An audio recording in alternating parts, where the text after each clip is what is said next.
शोभावामर्त्यस्य दन्तकैतत्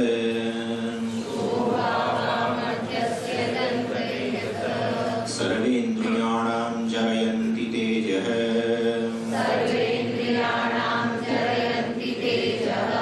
अपि सर्वं जीवितमल्पमेव तवैव वास्तव नृत्यगीते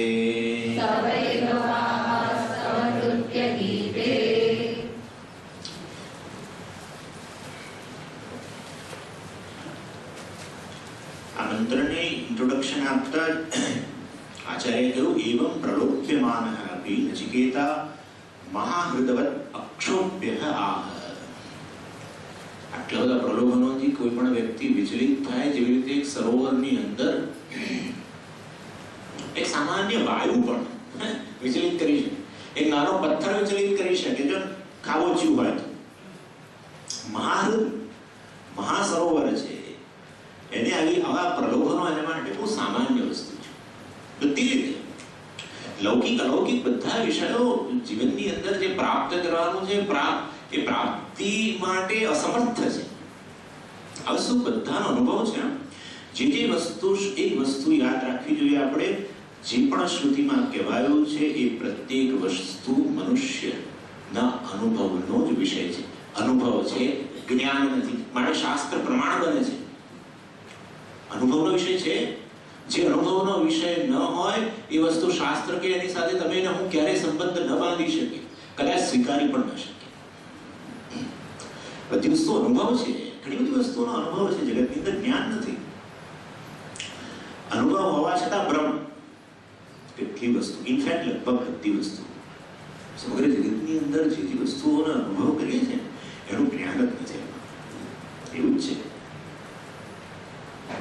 સ્વામીજી ઉદાહરણ પૂર્વ આકાશ, સૂર્યોદય, સૂર્યાસ્ત, રાત ને દિવસ, પણ સમગ્ર પ્રારબ્ધ 70 વર્ષ 80 વર્ષ જીવે, રોજ જુએ ને એક જ ભ્રમથી જીવે.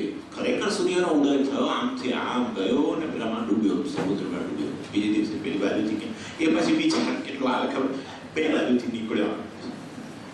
હજારો લગભગ મનુષ્યનું જીવન ભ્રમને જ. એનું કારણ બહુ સરળ છે કે મનુષ્યની કેપિટલ અજ્ઞાન છે. આત્માનું પણ અજ્ઞાન અને જગતનું પણ અજ્ઞાન લઈને જ જન્મેલો છે.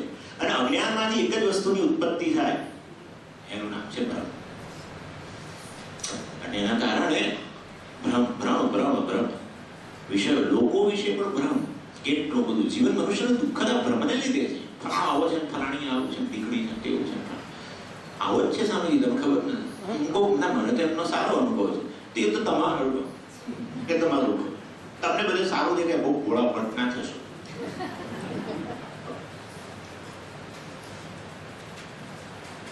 બધાનો એક જ વન નોક, એક સિંગલ નોકની અંદર બધો ભ્રમ દૂર કરવો.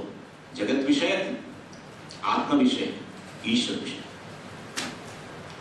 એક જ નોકની એક જ જ્ઞાન એવું છે. येन विज्ञानेन सर्वमिदं विज्ञातं भवति तद् विज्ञानमस्ति. महाप्रतिज्ञा કરી, મહાપ્રતિજ્ઞા છે. છાંદોગ્યની આ પ્રતિજ્ઞા બધા ઉપનિષદોની પ્રતિજ્ઞા છે. येन विज्ञानेन सर्वमिदं विज्ञातं भवति, जगदपि विज्ञानं भवति, अहमपि विज्ञातं भवति, ईश्वरोपि विज्ञातं भवति. બધી વસ્તુ એમાં સંસારની નિવૃત્તિ, શોકની નિવૃત્તિ, ભયની નિવૃત્તિ, મર્યાદામાંથી નિવૃત્તિ, બધી વસ્તુઓની અંદર મનુષ્યને નડતો એક જ પ્રશ્ન, એક જ નોક, એમના પરમ પુરુષાર્થ. એનો જ પરમ પુરુષાર્થ કહેવાય. બધા બાકી બધા પુરુષાર્થો આના માટે જ છે. એ જ્યાં સુધી પ્રાપ્ત ન થાય ત્યાં સુધી બધું નકામું છે. રુચિના વૈચિત્ર્યા ઋજુકુટિલનાના પથજુષામ નામ એકો ગમ્ય તમસી પયસા મરણ. હે ભગવાન, આપ જ જીવનનું ધ્યેય છો. વ્યક્તિ સમજે કે ના સમજે, આ રીતે કહેવાનો આશય છે. રુચિના, હા, આસ્તિક નાસ્તિક બધા અનેક પ્રકારની રુચિ ધરાવનારા લોકો, અરે આસ્તિકોમાં અનેક સંપ્રદાયના લોકો, બધા જે કરતા હોય, જે કુદાકુદ પ્રવૃત્તિઓ, જે દોડાદોડ, જે કરવા દો, જ્યાં સુધી આ ગમે છો એની પ્રાપ્તિ નહીં થાય ત્યાં સુધી અને આ દોજક, સંસાર, નર્ક એની નિવૃત્તિ થઈ શકવાની નથી. એના માટે જ ચિકિતાએ એનું જ વરણ વળગેલું જ રહ્યો. એની સામે પેલી બધી વસ્તુ ક્ષુલ્લક હતી, એને ખબર છે બધામાંથી કશું મળવાનું નથી. આટલો બાળક પણ કેટલો બધો ભીડ. યમરાજા એના સિવાયના બધાને પાવાહા કહેવાના છે. સાંપરાય પ્રતિભાદી બાલમ. આવું વર્ણ કરવા સિવાયના બધા વર્ણ કરવા વાળાઓ બાળકો છે. યમરાજાની નજરમાં કોઈ ભયથી બાળક છે જ નહીં. વારંવાર બાલહ શબ્દ વાપરે છે કઠોપનિષદની અંદર. પરાચક્કામાન હૃયંતિ બાલાહ. ત્યાં પાછું બીજા અધ્યાયમાં પરાચક્કામાન. આખો વખત જીવનની અંદર આવેલા કામના વિષયો, પુત્ર પૌત્ર, શતાયુષ પુત્ર પુત્રાન ઋણીશ, બહૂન પશૂન હસ્તિ હિરણ્યમશ્વાન, ભૂમેર મહાદાયતનમ, ये रामाः सरथाः सतुर्याः, જે તમે લૌકિક અલૌકિક દેશી વિલાયતી ઇમ્પોર્ટેડ જે પણ તમે આપો વિષય છે. શબ્દ સ્પર્શ રૂપ રસ ગંધ છે, બીજું શું છે? જોઈશું આજે આપણે તથા તેમાં સુખ વગેરે નથી. એના કારણે જરા પણ એનામાં ક્ષોભ ઉત્પન્ન ન થયો. યમરાજાએ અનેક પથ્થરો નાખીને એના હૃદયમાં રહેલા અગાધ સરોવરની અંદર, વૈરાગ્ય રૂપી સરોવર કે આ સાધન ચતુષ્ટય સંપત્તિ રૂપી સરોવરમાં પથ્થર નાખવાનો પ્રયત્ન કર્યો. નહીં. આચાર્ય કહે છે મહાહૃદય અક્ષોભ્ય. અને આવો અક્ષોભ્ય રહીને જરા પણ વિચલિત થયા વગર એણે કહ્યું શોભાવાહ મર્ત્યસ્ય દંત નહીં તત શોભાવાહ ભવિષ્યતિ વાનવા શ્વઃ ભવિષ્યતિ વાનવા. અને સંદિહ્યમાન સંશય ત્યાં કે વ્યવહારો છે કે કોઈને સંશય નથી. આ કેમ સંશય? કારણ કે છે ને ઘણી વાર વસ્તુ જે વસ્તુનો રાગ હોય એ વસ્તુઓ નિત્ય છે એવી આપણને કોઈ કારણસર મનમાં બેસી જાય છે.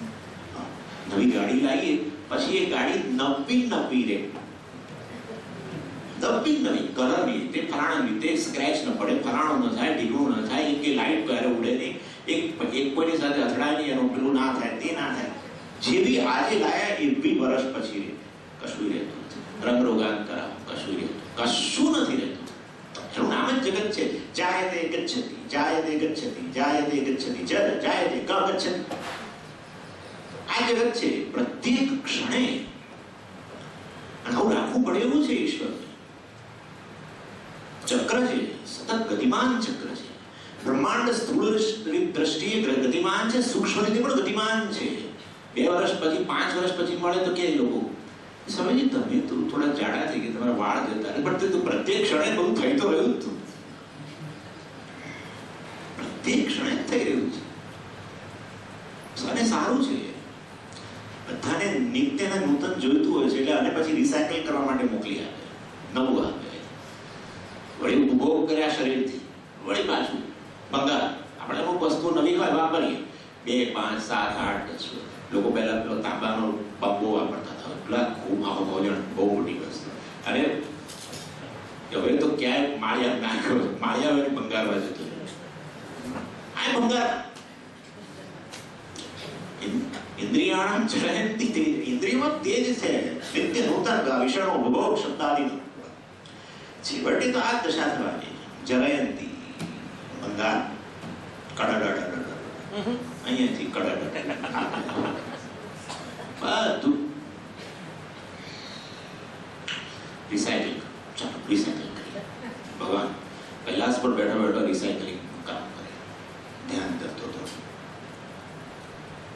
કોઈ એફર્ટ નહીં આપણો. પેલા આમ બેસીને પાલન કરે, ઊંઘતા પેલા આમ બેસીને સંભાળ કરે. ઈશ્વરની સન્નિધિ માત્રથી આ જગત આવું છે. સન્નિધિ માત્રથી જાયતે ગચ્છતિ. બસ મૃત્યુર્ધાવતિ પંચમ. બધા જ દેવતાઓ પોતાના કાર્યની અંદર સતત પ્રવૃત્તિ છે.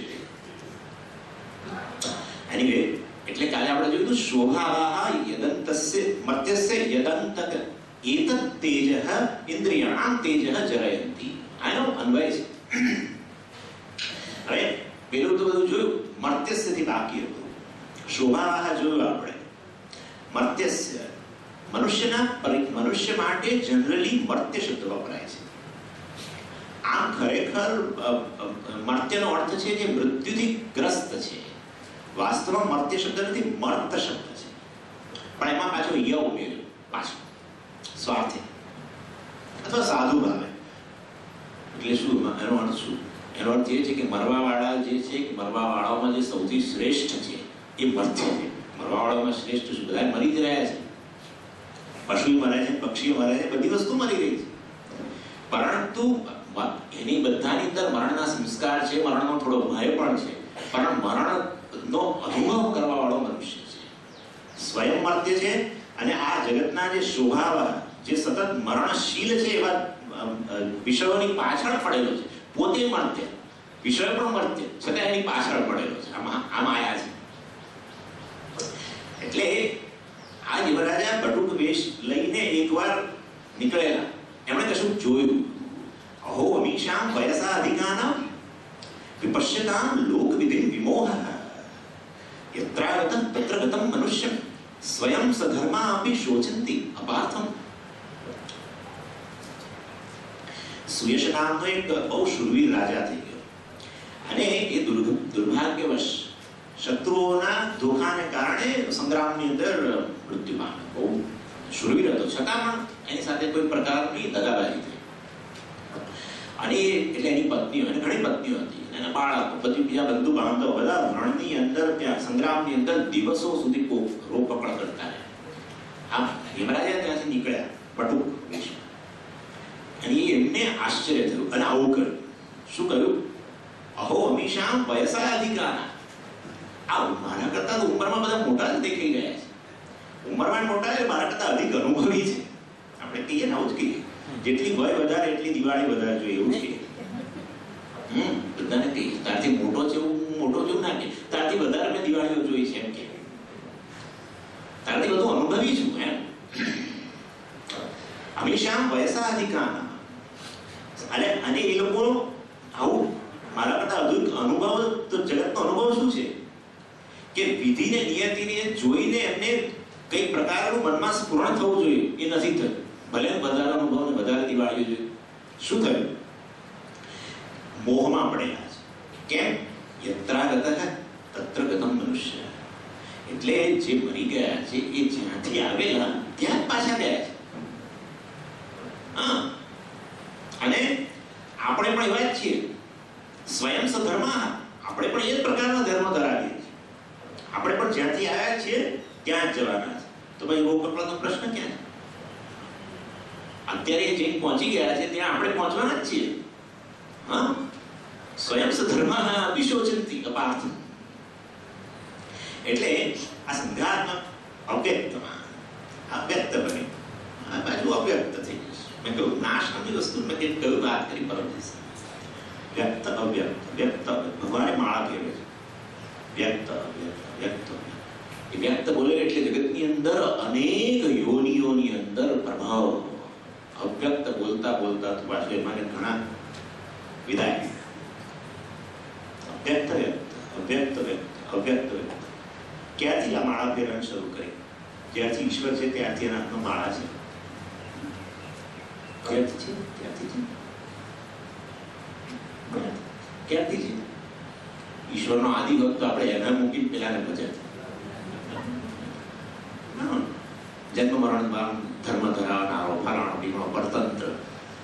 પોતે બાળક અત્યારે પરતંત્ર તો ખરો ને, એના માતા પિતા એને ઈશ્વર તરીકે શું કોણ પૂછે? કહેવાનો આશય અનાદિ છે. બસ અવ્યક્ત વ્યક્ત, અવ્યક્ત વ્યક્ત, અવ્યક્ત વ્યક્ત, અવ્યક્ત વ્યક્ત. આ એક જ રિધમ છે જગતની અંદર. અવ્યક્ત વ્યક્ત, પ્રત્યેક ક્ષણે વ્યક્ત અવ્યક્ત, અવ્યક્ત વ્યક્ત. કાળથી માનવીને બધી જ વસ્તુ તો આ જ થઈ ગયું છે. વ્યક્ત વ્યક્ત. અને એટલે જ્યાંથી આયા ત્યાં જાય છે. ભાઈ અવ્યક્તમાંથી વ્યક્ત થશે. બીજસ્યાંતરિવાંકુરો જગદિદં પ્રાણ્નિર્વિકલ્પં પુનઃ માયા કલ્પિત દેશકાલ કલના વૈચિત્ર ચિત્રી. બીજસ્ય અંતઃ ઇવ અંકુરઃ. બીજની અંદર એલો અંકુર. બીજ ક્યાંથી આવ્યું? પહેલા ક્યાંક અંકુરને વૃક્ષ હશે, એમાંથી બીજ આવ્યું.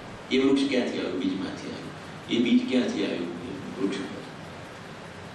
બીજમાં વૃક્ષ અવ્યક્ત વ્યક્ત બન્યું, એમાંથી પાછું અવ્યક્ત થઈ જશે. બીજમાં વ્યક્ત અવ્યક્ત વ્યક્ત આ ચાલે છે. જુઓ ખેલ જુઓ એમ સોચે નથી. અને એ જ્યાં ગયા છે ત્યાં આપણે પહોંચીશું. ચિંતા ના કરશો, ત્યાં ગયા. અવ્યક્તમાં ક્યાં શોધવું? પણ અવ્યક્ત છું, ચિંતા ના કરશો. આ બધું વ્યક્ત નથી. આ ઇન્દ્રિયોથી માંડીને કશું વ્યક્ત નથી. એ વ્યક્ત થશે ત્યારે પ્રકારની સ્થિતિનું નિર્માણ થશે જ્યારે વિયોગ ઉત્પન્ન થશે. અવ્યક્તની અંદર વિયોગ નથી, વ્યક્તમાં વિયોગ છે. વ્યક્ત પરિચ્છિન્ન છે. વ્યક્તમાં અજ્ઞાન વ્યક્ત બન્યું, એમાંથી ભ્રમ ઉત્પન્ન થયો, સંસારની ઉત્પત્તિ થઈ, વિયોગ વગેરે કારણે સુખ શોક જન્મ્યો. વ્યક્તમાં છે, અવ્યક્તમાં કશું નથી.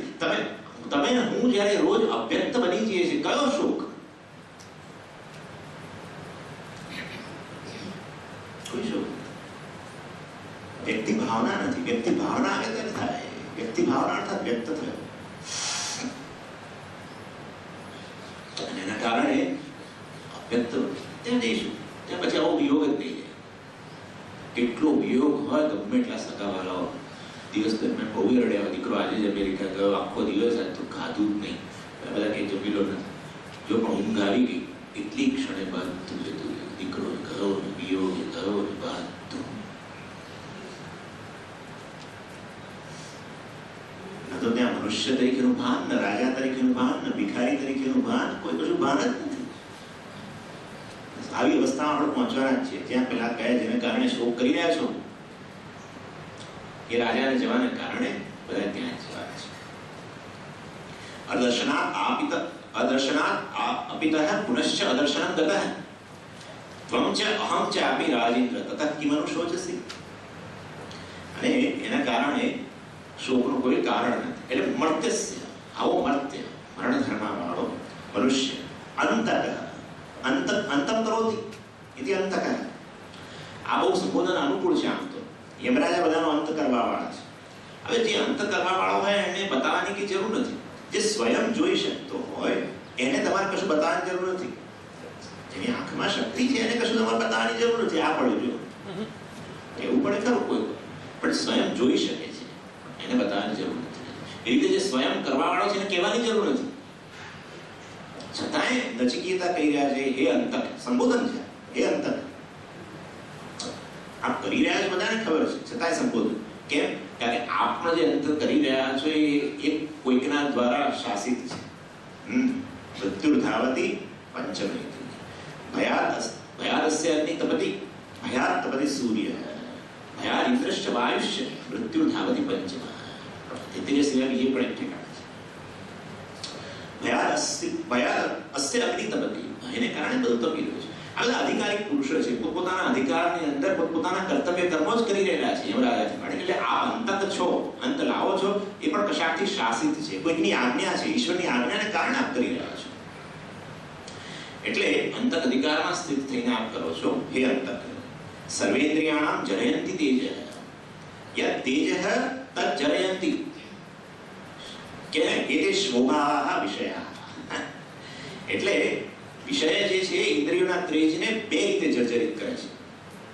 એક છે બાહ્ય રૂપથી ઇન્દ્રિયોને શિથિલ કરી, અને બીજું વિષયાસક્ત બનાવીને પરમાત્મા દર્શન માટે અસમર્થ બનાવી. બે રીતે કરે. એવું છે કે આ બધા જાણે છે પહેલું કારણ કે ઇન્દ્રિયોને શિથિલ એટલે ઇન્દ્રિયોનું તેજ જતું જાય. કે વિષયના સેવનને કારણે ઇન્દ્રિય શક્તિ ક્ષીણ થઈ જાય છે. તમે ખબર તો શ્રોત્રેન્દ્રિયના અધિક શ્રવણ ગ્રહણ કરો તમે તો એની શક્તિ નાશ પામે. પાવરલૂમની ફેક્ટરીઓની અંદર જે લોકો કામ કરે એ લોકોને લગભગ એમની બધિરતા બહુ જલ્દી આવે સતત.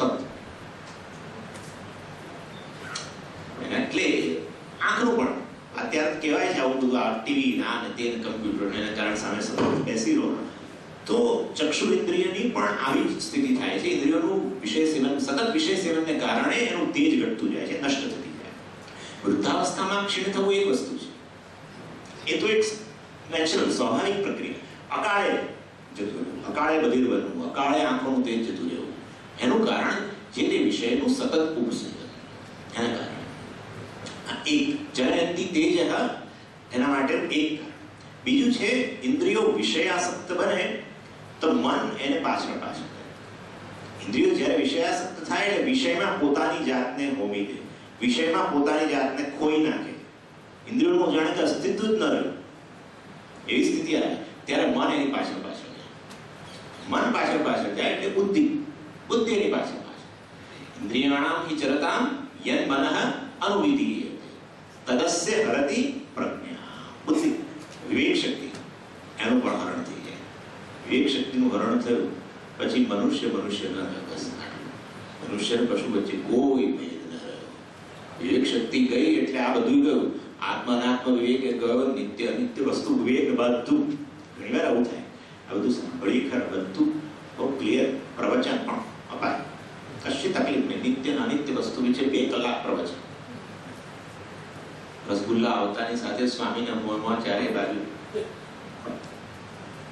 અને વાંધો નહીં, મોંમાં પાણી આવ્યું તો વાંધો નહીં, પણ નજર ત્યાં ત્યાં એ આ તરફ આવે છે નથી આવતા. બીજા બધા ના આપી કે સ્વામીજી તો ખાય નહીં, ગળ્યું તો નહીં આપવા, એમ કરીને લઈ જાય ને જે અંદરથી પછી હાર્દિક પ્રજ્ઞા. વિષયની અંદર ઇન્દ્રિય ગઈ, એની પાછળ મન ગયું, એની પાછળ વિવેક શક્તિ. બધી 2 કલાક પ્રવચન નિત્યાનિત્ય વસ્તુ, વિશ્વમાં સુખ નથી, આમ સબ ચલે ગયા. આ રીતે ઇન્દ્રિયાણામ જરયંતી તેજ 2 પ્રકારે. ઇન્દ્રિયો શિથિલ બને, નિસ્તેજ થઈ, વિષયાસક્તિને કારણે અસ્તિત્વ વગેરે. મન ગયું હરી, બુદ્ધિનું પણ હરણ થઈ. વિષયોથી ઇન્દ્રિયોને દૂર રાખો. ઇન્દ્રિયોને વિષયોમાં હોમી દો, એને બદલે વિષયોથી દૂર રાખો તો શું થાય? તો પછી આસક્તિ ક્ષીણ થાય ધીરે ધીરે. અને પછી એવું આ શાસ્ત્રનું શ્રવણ વગેરે ચાલતું હોય તો પછી વિવેક જરા ઠરીઠામ થાય. કારણ કે હવે બુદ્ધિ પેલા મનની પાછળ પાછળ, ઇન્દ્રિયોની પાછળ પાછળ જવાની જરૂર નથી. તો પછી વિવેક જરા ઠરીઠામ થાય અને તો જ્ઞાન ઉત્પન્ન થાય. તો પ્રત્યેગાત્માભિમુખ બને. કશ્ચિત ધીરઃ પ્રત્યેગાત્માનમૈક્ષત આવૃત્ત ચક્ષુ. અમૃતત્વમિચ્છતિ આવૃત્ત ચક્ષુ. ઇન્દ્રિયોને વિષયોથી વિમુખ કરવી, ઇન્દ્રિયોને વિષયોના સંપર્કથી. આ એક બહુ મોટી વસ્તુ છે. એવું ક્યારેય ન રાખવું કે આપણે તો સંપ્રદાયમાં ઘણી વાર આવું થાય છે, આ બધું એ સબ મિથ્યા હે, મિથ્યા વસ્તુનો ઉપભોગ કરો કે એને ત્યાગો, કોઈ ફેર નથી. કારણ કે મિથ્યા છે, એ કશું રહેતું જ નથી. વિષયોનો ઇન્દ્રિયો સાધક હોય તો વિષયોનો ઓછામાં ઓછો ઉપયોગ કરવો. ઉપયોગ તો કરવો જ પડે, ચાલે એમ જ નથી. કેમ? જીવન ટકે છે, આ શબ્દ સ્પર્શાની વગેરેથી ટકે છે, એટલે એવો પ્રશ્ન નથી. પરંતુ એનાથી અતિરિક્ત ઉભો એ જરૂર ઇન્દ્રિયોને શિથિલ બનાવે, તેજ હરણ થાય, મન પણ જતું રહે વગેરે. અને જો ઇન્દ્રિયોથી વિમુખ કરો તો ઇન્દ્રિયની ઇન્દ્રલિંગતા સિદ્ધ થાય. ઇન્દ્રિય એટલે ઇન્દ્રલિંગમ આવશે આગળ કહેવાનો જ. ઇન્દ્રલિંગમ, ઇન્દ્ર એટલે પરમાત્મા, પરમાત્માનું લિંગ છે આ. પરમાત્માનું લિંગ, પરમાત્માનું લિંગ એટલે શું? પરમાત્મા છે એ કેવી રીતે ખબર પડે? ઇન્દ્રિયોને કારણે. એટલે ઇન્દ્રિયને ઇન્દ્રલિંગમ કહેવામાં આવે છે. ચિહ્ન નવાચમ વિજિજ્ઞાસિત વક્તારમ વિદ્યાત. એટલે વાણીને શું જોજો કરો છો? વક્તાને જુઓ. વક્તામાં રહેલી ક્રિયાશક્તિ ક્યાંથી આવી? ન ગંધમ વિજિજ્ઞાસિત ઘ્રાતારમ વિદ્યાત. એટલે ગંધને વિષયને શું જુઓ છે? આ જે ગંધહિતા છે, ગ્રાતા જે છે એને જુઓ. આ એક પ્રકારનું મેડિટેશન છે. આની અંદર રહેલી જ્ઞાન શક્તિ, ગંધની ગ્રહણ શક્તિ ક્યાંથી આવે? ગંધનું જ્ઞાન આનાથી પ્રાપ્ત થાય. ક્યાંથી આવે? આ પંચમહાભૂતનું બનેલું છે. પંચમહાભૂતો જળ છે. એ જળ હોય તો એનામાં ચેતનતા દેખાતી નથી, જ્ઞાન પ્રાપ્ત કરવાનું સામર્થ્ય નથી. બરાબર? અને મન, એની પાછળ મન જોઈએ. આ ગંધના વિષયને ઉજાડે એના માટે મન પાછળ હોવું જોઈએ. મન ન હોય તો હું આટલે રાખી મૂકું છે ખબર. એટલે વાસ્તવમાં મન ઇન્દ્રિયને ઉજાડે, ઇન્દ્રિય વિષયને ઉજાડે. તો મન ખરેખર જ્ઞાન પ્રાપ્ત કરવા સમર્થ છે. મને પંચમહાભૂતોના સાત્વિક અંશમાંથી જ બનેલું છે. હા, સૂક્ષ્મ. જે વસ્તુ પંચમહાભૂતમાંથી બની છે, જડ છે, એનામાં જ્ઞાન પ્રાપ્ત કરવાનું સામર્થ્ય જ ના હોય. એવું જો હોય તો પછી આ પૃથ્વી બોલે તમે મારા પર કેમ પગ પછાડો છો? વાયુ બોલે કે તમે મને કેમ વારે વારે ગંદો કરો છો? આ મને સાફ કર્યું. બધા હું પાડે પંચમહાભૂતનો જે રીતે આપણે આ ઇકોલોજીકલ ઇમ્બેલેન્સ, જે પ્રકારની સ્થિતિ છે અત્યારે, એક કે એક મહાભૂતને આપણે બગાડી રહ્યા છે. આકાશને સમજીએ, આકાશ કોઈ દિવસ ના બગડે. આ વાણી દ્વારા, નિંદા વગેરે દ્વારા, અપશબ્દો દ્વારા, ક્રોધમાં આવીને જે બોલીએ એના દ્વારા આકાશને પોલ્યુટ કરી ઉઠે. તો બધા ઊંઘો પાડે, ઊંઘો તો પાડે પાડે ભાગી જાય. જે સભાન હોય, ચેતન હોય, ભાગી જાય. એવું થતું જ નથી. જડ છે તો પછી મને એ જ સૂક્ષ્મ મહાભૂતોમાંથી બન્યું છે, તેનામાં જ્ઞાન પ્રાપ્ત કરવાનું સામર્થ્ય ક્યાંથી આવ્યું? અર્થાત કોઈ સોર્સ બીજો છે. બુદ્ધિ કે આ બુદ્ધિ છેવટે સ્વામીજી બુદ્ધિથી જ બધું કે મનનો જ ભાગ, અંતઃકરણનો જ ભાગ છે બુદ્ધિ. 4 ભાગ પાડી દીધા: નિશ્ચયાત્મિકા બુદ્ધિ, સંકલ્પ, કલ્પાત્મક, મન વગેરે વગેરે. સમગ્ર અંતઃકરણની વાત કરી રહ્યો છું. બુદ્ધિ તો એક ફંક્શન છે. નિશ્ચય કરો, મને સંકલ્પ વિકલ્પ કરો. અંતઃકરણ સાત્વિક પુરુષમાંથી બન્યું છે. એ બુદ્ધિ પણ જડ જ છે. બધી વસ્તુ જડ. બુદ્ધિ, મન, ઇન્દ્રિય અને વિષય બધું જડ. છતાં જ્ઞાન પ્રાપ્ત થાય. અર્થાત એ જ્ઞાનનો સોર્સ બુદ્ધિમાં અભિવ્યક્ત થયેલો પેલો ચૈતન્ય, અહમરૂપે અભિવ્યક્ત થયેલો ચૈતન્ય, જેને કારણે બુદ્ધિ ઉજળી બની, જેને કારણે મન ઉજળું બન્યું. હા, એ હમ વાસ્તવમાં જ્ઞાન સ્વરૂપ છે.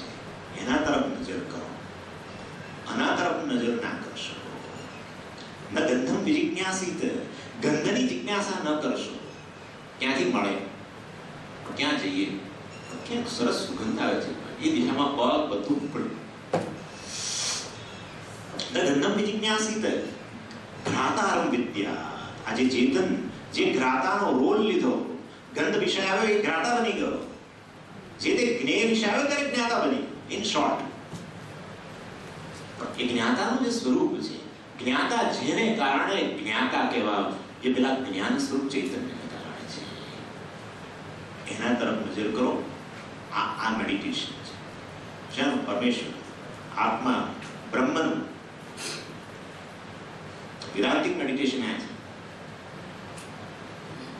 ન રૂપમ વિજિજ્ઞાસિત, રૂપ વિદ્યમ વિદ્યા, ન શબ્દમ વિજિજ્ઞાસિત, શ્રોતારમ. આ વસ્તુ કેનોપનિષદમાં જુદી રીતે કહી. શ્રોત્રસ્ય શ્રોત્ર, મનસો મન. આ રીતે કહેવાનો આશય છે, ઇન્દ્રિયના એને વિષયોમાં મોકલવાને બદલે એ ઇન્દ્રિય એ પરમાત્માના અસ્તિત્વનું ચિહ્ન છે, એ રીતનું ધ્યાન કરશો તો આ પ્રકારની જરણતા, બરબાદી નહીં થાય. ઇન્દ્રિયને વિષયોમાં મોકલશો તો બરબાદી થશે. જેવી રીતે ગંગાજળને સમુદ્ર તરફ વેવડાવી દેશો, સમુદ્ર પોતાની તરફ ખેંચી રહ્યો છે. બધું પાણી જે પડે બધું એક જ એ લોકોના મનમાં હોય, સમુદ્ર તરફ જવું. આકાશાત પતિતંતોયમ સાગરમ પ્રતિ ગચ્છતિ. આકાશમાંથી જળ પડ્યું નથી કે એની એક જ દિશા, જાય ના જાય, ક્યાંક એને અવરોધ આવી જાય, બધું છેવટે બિચારો ઉડી જાય. એને થાય કે હવે મારું ગંતવ્ય સ્થાન નહીં મળે, પાછું ઉડી જાય, પાછું વૃષ્ટિ રૂપે આવે. સતત એ કામ કરી રહ્યું છે. ગંતવ્ય સ્થાન પ્રાપ્ત ન થાય ત્યાં સુધી શાંતિ બેસવાનું નથી. એટલે આ કહેવાનો આશય એ છે, ગંગાજળને જ્યારે સમુદ્ર પોતાની તરફ ખેંચી રહ્યું હોય ત્યારે તમે પાણીને ખેતીના સિંચનમાં કરો તો એની બરબાદી અટકે, એની જરણતા અટકી જાય. એવી રીતે સૂર્યની ઉર્જાને પણ સંગ્રહિત કરીને તમે અનેક વસ્તુઓમાં વાપરો તો એની બરબાદી અટકે. એવી રીતે ઇન્દ્રિયો વિષયમાં પતન, બરબાદી છે. એને બદલે ઇન્દ્રિય દ્વારા એમાં હાજર રહેલા પરમાત્માનું ધ્યાન કરો, એ એની બરબાદીમાંથી અટકાવ છે. એ નચિકેતાને થોડી ખબર, ક્યાં ખબર એ આપણે જોઈએ. એને કારણે આ કહે છે, સર્વેન્દ્રિયાણામ જરયંતિ તેજ અભિસર્વમ જીવિતમ અલ્પમેવ. અભિસર્વમ, હવે મહારાજ આગળ ના બોલશો, ફલાણું આપું, ટીપણું આપવું ને એ કોઈ બોલશો જ નહીં. સારું નો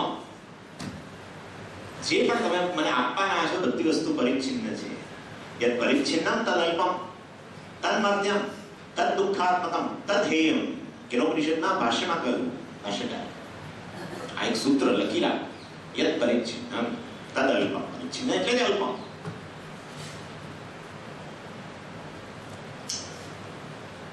તદ મધ્યમ. પરિચ્છિન્ન વસ્તુનો અર્થ જ મધ્ય. પરિચ્છિન્ન એટલે બધા પરિચ્છિન્ન. દેશમાં પરિચ્છિન્ન, કાળમાં પરિચ્છિન્ન, વસ્તુની રીતે પરિચ્છિન્ન, બધી રીતે પરિચ્છિન્ન. એવી વસ્તુ ટકે જ નહીં. એમાં પેલો સૌથી મોટો તો કાળ. જોઈશું આપણે સંપ્રદાય કાળ બધાને ગ્રસવા માટે બેઠેલો જ છે. પરિચ્છિન્ન તદ મધ્યમ.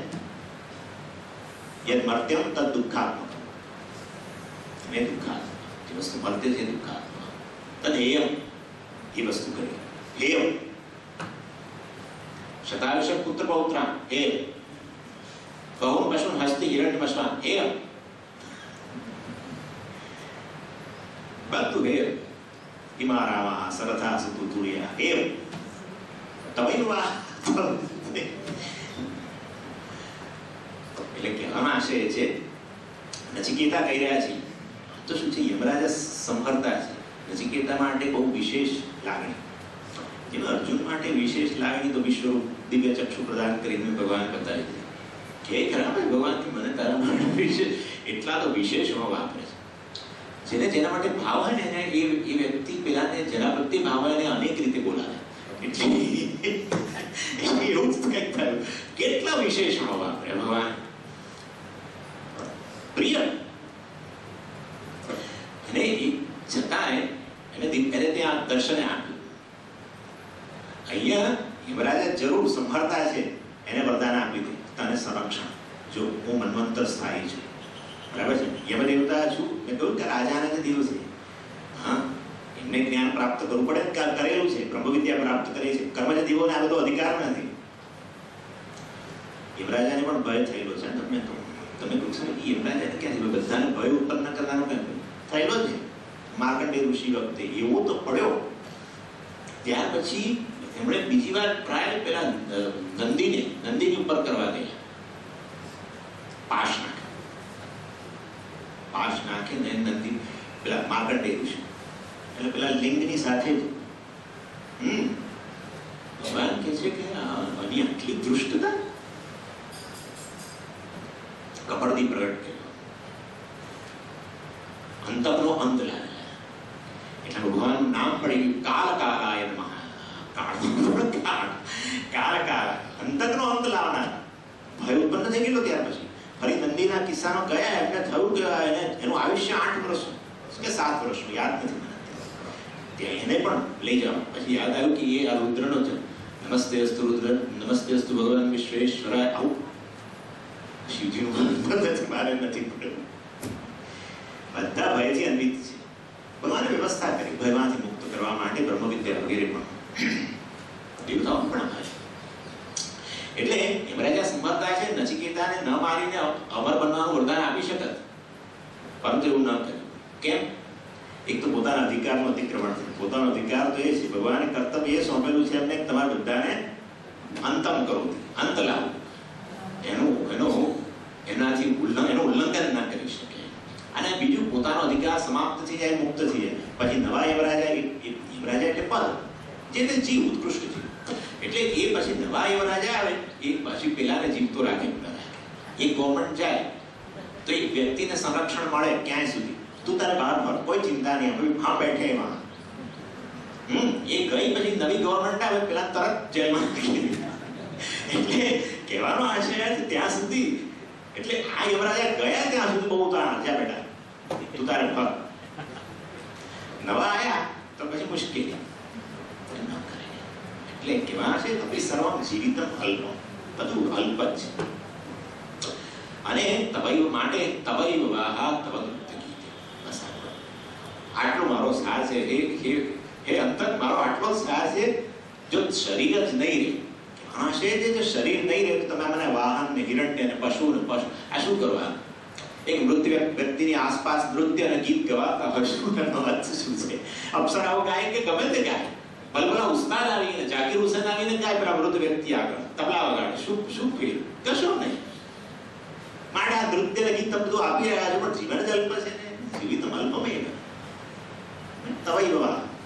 અને આટલું બધું તમે આપો, જીવન અલ્પ, અને એ જ્યારે વિષયનો ઉપભોગ કરે ત્યારે ઇન્દ્રિયોનું તેજ જાય. તમે તો આધિકારિક પુરુષ છો, તમે અહીંયા નિવાસ કરતા હો, આ દેવતાઓ બધા અહીંયા નિવાસ કરે છે, એમનામાં જરણ નથી થતું. ઇન્દ્રિયનું તેજ હણાય એ આપણે એમ કે દેવતાનો અનુગ્રહ ઓછો થતો, પણ દેવતા જરણ નથી પામતા, દેવતાનો ક્ષય નથી થતો. એટલે આ તો અધિકારી પુરુષ, આપણો કંઈ ક્ષય થવાનો નથી, પરંતુ અમારે તો મોક્ષથી હાથ ધોવા પડશે, બહુ મોંઘું પડી જશે, અમારે ના જોઈએ.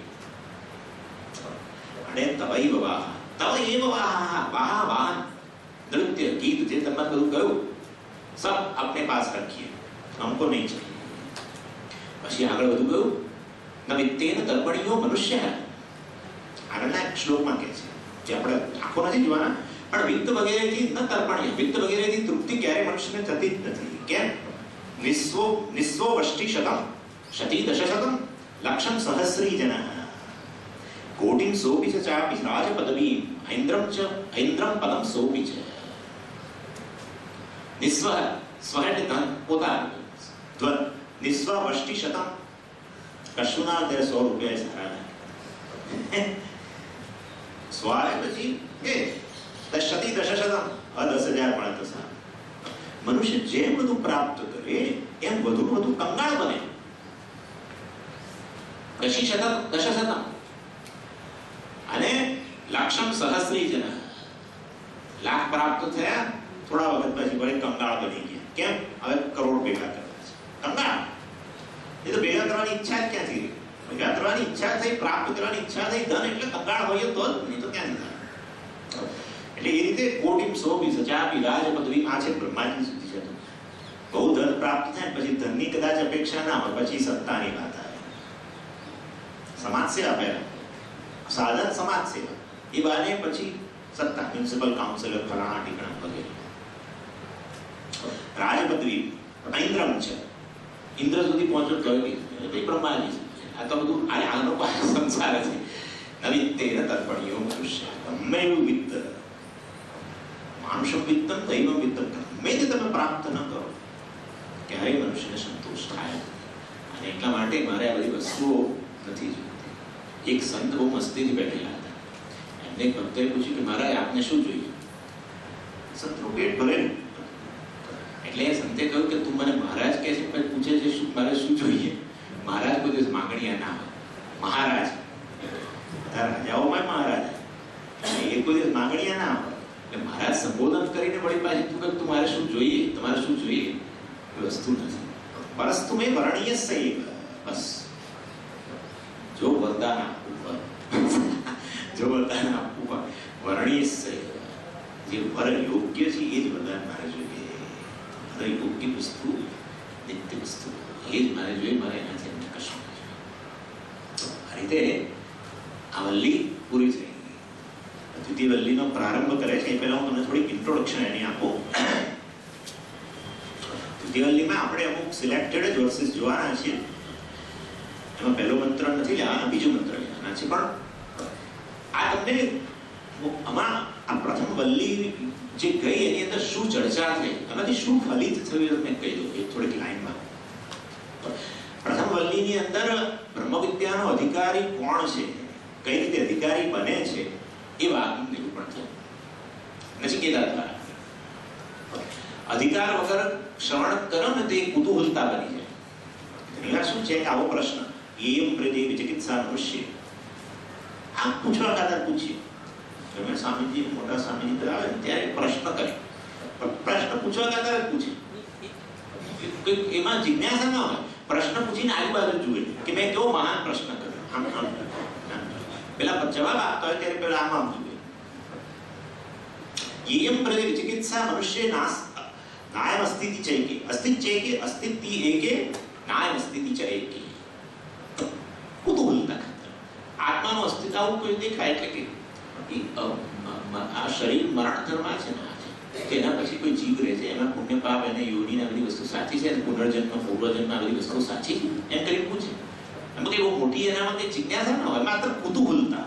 એવી કુતૂહલતા નચિકેતામાં હતી.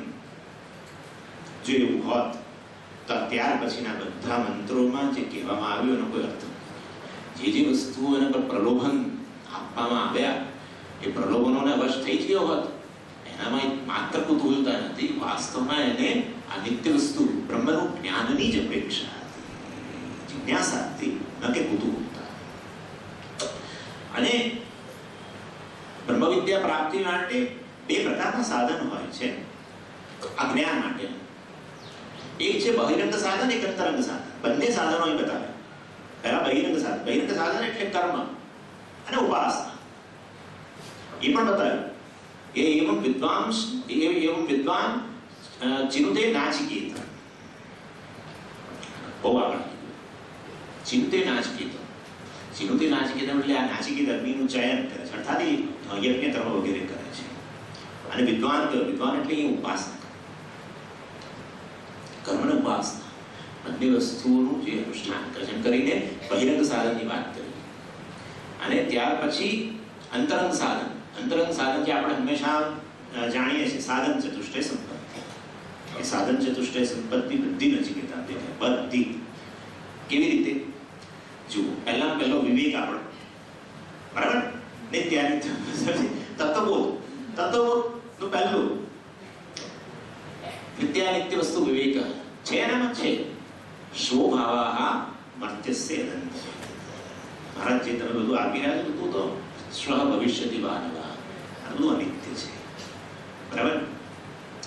એટલે અને વરસ્તુ મેં વર્ણ્ય સૈવ, મને તો એ નિત્ય વસ્તુ જ જોઈએ. આમ એના જીવનની અંદર, એના મનની અંદર નિત્ય અનિત્યનો વિવેક હતો જ. ત્યારે એણે નિત્ય વસ્તુનું વર્ણન કર્યું, પેલી વસ્તુનો ત્યાગ. પછી વૈરાગ્ય, તવૈવ વાહા સ્તવ નૃત્ય ગીતે. થઈ ગયું, આટલાની અંદર વૈરાગ્ય આવી ગયો. તવૈવ વાહા સ્તવ નૃત્ય ગીતે. આ તમારા વાહનો, નૃત્ય, ગીત, ફરાણ બધું આપની પાસે જ રહેવા.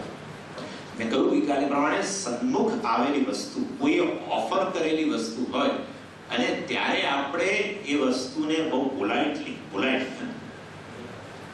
અસ્વીકાર કરીએ, ત્યારે માનવું કે ખરેખર વૈરાગ્ય છે.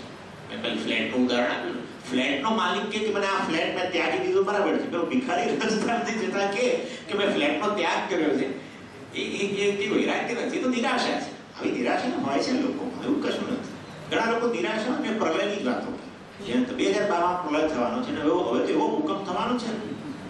એક જણ મને કહે છે કે સ્વામીજી આ વર્ષે છે ને પેલા ચક્કર આવવાના કિસ્સા બહુ વધી ગયા છે. 2001માં એવું થયું હતું, પણ ત્યારે તો બહુ ઓછા કિસ્સા હતા. હમણાં તો એટલા બધા પેશન્ટો આવે છે ચક્કર આવવા વાળા. ચોક્કસ મોટો ભૂકંપ. આવા લોકોથી દૂર રહો, જે હંમેશા પ્રલયની વાતો કરે, મૃત્યુની વાતો કરે. એમના જીવનની અંદર કોઈ આશાનું કિરણ નથી રહ્યું. પોતે તો ડૂબવું છે ને અન્ય બધા ડૂબી જશે એવી પ્રકારની મનની અંદર ભાવના છે. પ્રલયની વાત 2012માં હવે લાગે પ્રલય થશે. શું છે? કશું નથી. પૌરાણિક પ્રમાણે તો બહુ મોટો, એની ગણતરી છે, ક્યારેક જોઈશું. પૌરાણિક પ્રમાણે તો હજુ કેટલા અરબ વર્ષો બાકી છે. કશું જવાબ નથી. એવું કોઈ જ્યોતિષો કહે તો માનશો નહીં. 2012માં જતું રહ્યું, 13માં જતું છે. કશું જવાબ નથી. બધું એક છે, આપણે જતા રહીશું. પણ આ જગત કઈ જવાબ નથી. એનીવે, એટલે વિવેક અને વૈરાગ્ય, શાંત સંકલ્પ. વિવેક વૈરાગ્ય પછી શમ દમ શમ, શાંત સંકલ્પ. બરાબર, માગી પિતા માટે, પરંતુ એની શાંતિ પ્રિયતા એને મનમાં છે. જે પોતાને છે એ પિતાજીને પણ કરાવું. પહેલા વરદાનમાં એને માગ્યું સંકલ્પ, મન શાંત થવું, મનોનિગ્રહ. શમ મનોનિગ્રહ. પછી સર્વેન્દ્રિયાણામ જરયંતિ તેજ.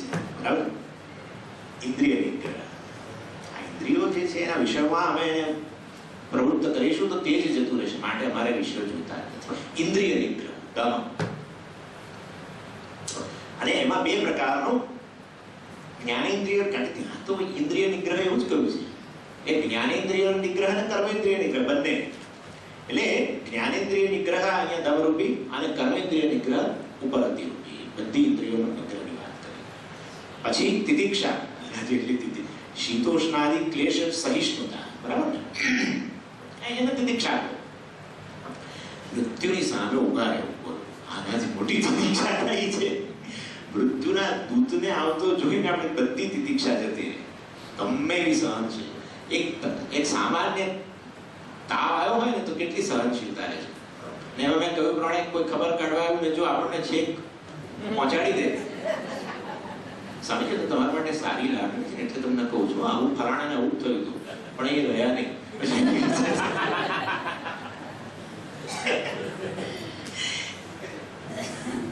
આ તો ભાઈ ખાલી મૃત્યુનો સંદેશ લઈને આવ્યા તોય આપણી સહનશીલતા જતી રહી. સાક્ષાત મૃત્યુની સામે ઉભા રહેવું, એટલું જ નહીં, મને મૃત્યુને સોંપો એવું કેવું પેલા એમને, એના માટે પિતાજી પાસે આગ્રહ રખાવો, આ તમે સત્યનું પાલન કરો. હવે આનાથી મોટી સહનશીલતા કઈ? પ્રતીક્ષા. પછી પ્રબ્રુહિત્વમ શ્રદ્ધાનાય મહ્યમ. પ્રબ્રુહિત્વમ, એ યમરાજે આપ મને કહો જેનામાં શ્રદ્ધાનાય, જે શ્રદ્ધાથી અન્વિત છે. એ સિવાય પણ આગળ ત્યાં આવેલું તમઃ કુમારમ સંતમ શ્રદ્ધા આવિવેશ સૌમન્યત. આ શ્રદ્ધાનો ઉદ્ભવ થયો, અથવા શ્રદ્ધા ધરાવો તો શાસ્ત્ર શ્રદ્ધા, ગુરુ શ્રદ્ધા, બધી શ્રદ્ધા, ઈશ્વરમાં શ્રદ્ધા, સત્યમાં શ્રદ્ધા, ધર્મમાં શ્રદ્ધા. એટલા માટે પાલનને ખાતર થઈને મૃત્યુ પાસે પૂર્ણ શ્રદ્ધા ધરાવતા. કેટલા થયા? ક્ષમા, દમ, ઉપરમ, તિતિક્ષા અને શ્રદ્ધા. સમાધાન છે સચાપી તત્ પ્રત્યત વદત યથોક્તમ. 6 અધ્યાય તેથી કે બ્રાહ્મણના અગ્નિ વિદ્યાના 6 એ બ્રાહ્મણના 6 અધ્યાય પેલા જેવા યમરાજાએ એને શીખવાડ્યા, અક્ષરશઃ બોલી ગયો. મહાન સમાધાન, એકાગ્રતા. બધા થયા. હા, અને હજુ કહું રહ્યું ના અન્યમ તસ્મોક્ષ. હા, ના અન્યમ તસ્માન નચિકેતા વૃણીતે પરસ્તુ મે પરણીયસ્ય.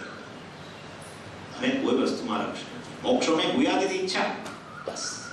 ના અન્યમ પરમ નચિકેતા વૃણીતે. અરે કોઈ અન્ય વર જોઈએ જ નહીં. આટલી વસ્તુ, આમ તો એવું કહેવાય છે કે 2 વસ્તુ હોય તો કામ થઈ ગયું. વૈરાગ્યમ ચ મોક્ષુત્વમ ચ તીવ્રમ્યસ્ય વિદ્યતે તસ્યૈ અર્થવંત સ્યુઃ ફલવંત સમાન. આ 2 વસ્તુ હોય તો પૂરતું છે. આટલા બધા સ્વામીજી આ બધું તો આ નચિકેતાની જેટલી માત્રા હોય, નચિકેતા તે ઉદાહરણ છે. કોઈ કહે છે અમે નચિકેતા જેવા ક્યારે બનીશું? બનો કે ના બનો, કામ થશે. એનું કારણ એવું છે, આપણે અત્યારે બધા શ્રવણ કરીએ છીએ, તમને મને કોઈ નચિકેતા એટલું નથી જાણીએ છીએ, બરાબર? હું મારી વાત પણ કરું છું. છતાંય પણ આ બધી વસ્તુઓની કંઈક માત્રામાં અસર થઈ જ રહી છે. હંમેશા અધિકારીત્વ અને બ્રહ્મવિદ્યાની સ્પષ્ટતા જોડે જોડે જ જાય છે શ્રવણથી. જેમ તમે શ્રવણ કરો એમ આ વસ્તુ તો બ્રહ્મ વિષય તો તમારો સ્પષ્ટ બને, વસ્તુ વિષય સાથે સાથે અધિકારીત્વ પણ પ્રાપ્ત થાય. પેલામાં જેમ સ્પષ્ટતા વધે એમાં બધી જગતની આ બધી વસ્તુઓમાં નિસ્સારતા પણ દેખાય, અધિકારીત્વ પણ પ્રાપ્ત થાય. વૈરાગ્ય અને મોક્ષ 2 મુખ્ય વસ્તુ છે. આ બંને વસ્તુઓ શ્રવણથી વધે છે. અને પછી એવું હોય ત્યારે શમદમ વગેરે ફલવંત બને છે. એ સિવાય એ બધા નિગ્રહો બહુ કામ નથી કરતા. હ્યુમિંગ, મનોનિગ્રહ, શમન, મનનો નિગ્રહ કરવો. એ ક્રોધ ઉત્પન્ન થયો, ક્રોધ વૃત્તિ, નિગ્રહ. કઈ કામ ના કરે, અહીંથી ધુમાડા નીકળે. અગ્નિ છે ને, ક્રોધને અગ્નિ કહો, ધુમાડા કાઢે, અહીંથી લાલ લાલ થાય. આ લાલ લાલ, જેમ અગ્નિ પાસે જાઓ તો લાલ થઈ જાય આંખો, એવી જ રીતે ક્રોધની અંદર પણ એટલે એને અગ્નિ કહ્યો છે. એના કારણે કહેવાનો આશય છે આ વૈરાગ્ય જીવનમાં હોય તો ક્રોધ વગેરે પણ ઓછો થાય. રાગને કારણે ક્રોધ, રાગની પૂર્તિ ન થાય એટલે જે અવરોધ બને એના માટે ક્રોધ. રાગની પૂર્તિ ન થાય એના માટે એટલે એની કહેવાનો આશય શમદમાં બધા ફલવંત બનશે, ચિંતા ન કરશો. આ 2 વસ્તુ માટે પ્રયત્ન કરો, એના માટે શ્રવણ કરો. મુમુક્ષુ જીવનમાં મોક્ષ, અમે મોક્ષના અધિકારી છે, પણ મોક્ષ એટલે શું? મોક્ષ એટલે મોક્ષ, મુક્તિ. શેની મુક્તિ? સાસુજીમાંથી, બહુજીમાંથી, કિસમે સે મુક્તિ? એ ક્યાં? ऐसा नहीं. અર્થાત જીવનનું જે ગંતવ્ય વસ્તુ છે, વિશ્વનું સાધ્ય વસ્તુની સ્પષ્ટતા, એ શ્રવણથી આવે. શાસ્ત્ર એનું સાધન, એની સ્પષ્ટતા આવે. હા, એનાથી મુમુક્ષુત્વ વધે. મુમુક્ષુત્વ વધે એટલે વૈરાગ્ય આપોઆપ આવે. એવું છે વિષયમાં આસક્તિ અને આત્મામાં વિરક્તિ જોડે જાય. આત્મામાં આસક્તિ અને વિષયમાં વિરક્તિ જોડે જાય. વિષય વિરક્તિ એટલે વૈરાગ્ય, આત્માશક્તિ એટલે મુમુક્ષુત્વ. બંને વસ્તુ જોડે જ છે. આસક્તિ વગર મન રહી જ ના શકે, કારણ કે મનને ભગવાને એવા મટીરિયલનું બનાવ્યું છે કે એને ક્યાંક ચીપકેલા જ રહેવું છે. સ્નિગ્ધ છે, ચીપકેલા રહેવું છે. ક્યાં આત્મામાં કે પેલા શાસ્ત્ર વગેરે શ્રવણથી આત્મામાં ચીપકી જાય તો વિષયોમાંથી વિરક્ત. આમાં આસક્તિ ન હોય તો ત્યાં આ રીતે એટલા માટે આવૃત ચક્ષુ પ્રત્યેગાત્માન હોય છે. ઇન્દ્રિયો વગેરેના એના વિષયમાંથી વિરક્તિ ઉત્પન્ન થઈ તો જરૂર પ્રત્યેગાત્માના દર્શન કરશે જ. અને આ રીતે પ્રથમ વલ્લીની અંદર નચિકેતા દ્વારા સાધન ચતુષ્ટય સંપત્તિ અંતરંગ સાધનનું વર્ણન થયું અને બહિરંગ સાધન કર્મની ઉપાસના એનું પણ નાચિકેત અગ્નિ અને વિરાટની ઉપાસના, એ અગ્નિ પર વિરાટની ઉપાસના બધા આપણે લીધેલું નથી, પરંતુ એની ચર્ચા થઈ. આમ બહિરંગ સાધન અંતરંગ સાધન બંનેની સ્પષ્ટતા પહેલા અધ્યાયમાં કરવામાં પહેલી વલ્લીમાં કરવામાં આવી. ચાલો, પછી એના કારણે શું થયું? યમરાજાએ જોયું કે આટલો સાધનવાન તેવું છે કે આવો મળી જવો મુશ્કેલ છે. એટલે ગુરુને જ્યારે આવું મળી આવે કોઈ એટલે પછી એને બરાબર પકડે અને કહ્યું સત્વ પ્રિયા પ્રિય રૂપાન કામાન અભિધ્યાય નચિકેત અત્યસરાક્ષી. મેં તને આટલા પ્રિય વિષયો બધા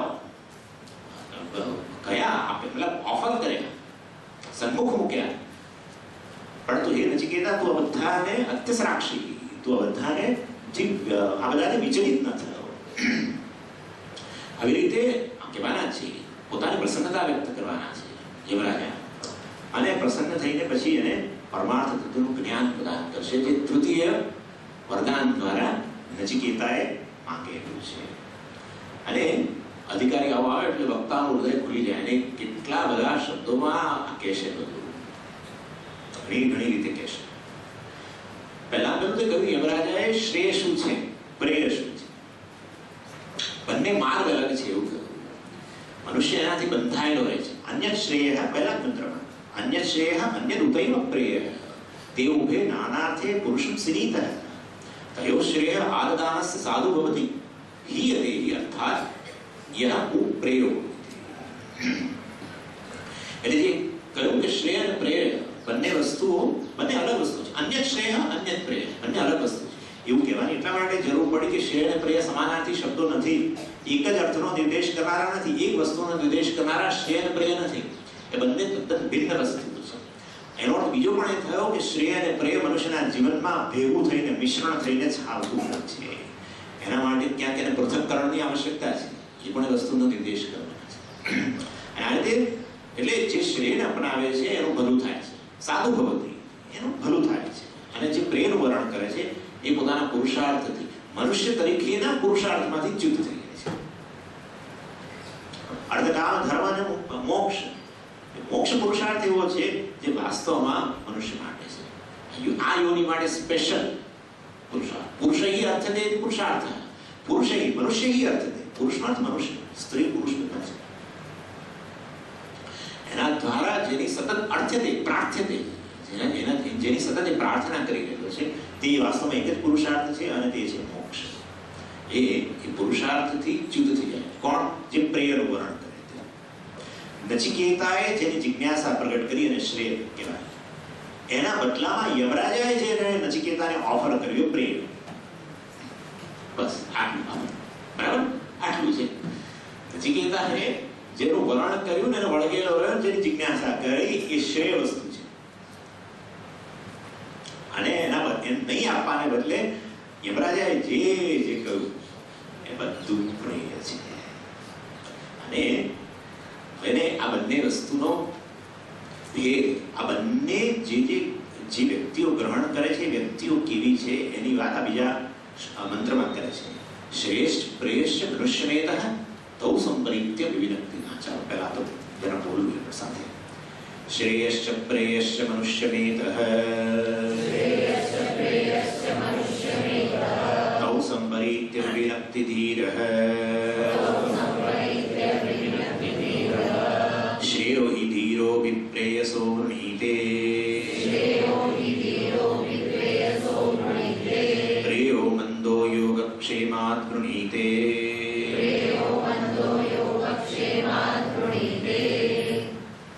એટલે અહીંયા કહી રહ્યા છે કે શ્રેય અને પ્રેય જે પ્રથમ મંત્રમાં કહેવામાં આવી છે પ્રસ્તુતિ થઈ ત્યાં, એ બંને અલગ અલગ વસ્તુઓ છે.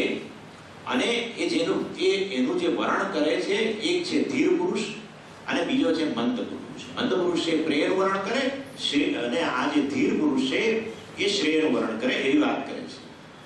અને સાધારણ મનુષ્યો એ બંનેને પૃથક કરી શકતા નથી, એટલે માટે એને મંદ કર્યું. ધીર પુરુષ જે વિવેક કરી શકે છે એ શ્રેય અને પ્રેયને જે પૃથક કરી શકે છે એને ધીર કરે. વસ્તુનો વિસ્તાર હું નાસ્તા પછી કરીશ. ઓમ